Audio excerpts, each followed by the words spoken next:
To buy USDT on Coinbase, start by downloading the Coinbase app from the App Store or Play Store, depending on your device. Once installed, locate the app and open it.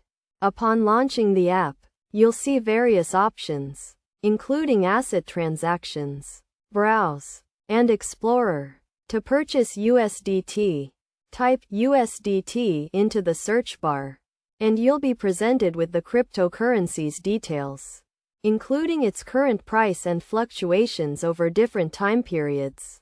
To proceed with the purchase, click on the Buy option.